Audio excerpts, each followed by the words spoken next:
So I've got my marks made for my plates, and now I got to drill pilot holes. I'm going to go with basically all thread, eyelets all the way through.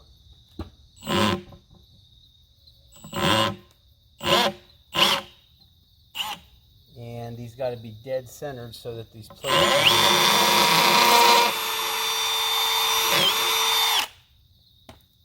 plates hang dead centered. Otherwise, like I said earlier video, if I heard that or not, it would hang the plates in the wrong position and they'll overlap, which I do not want.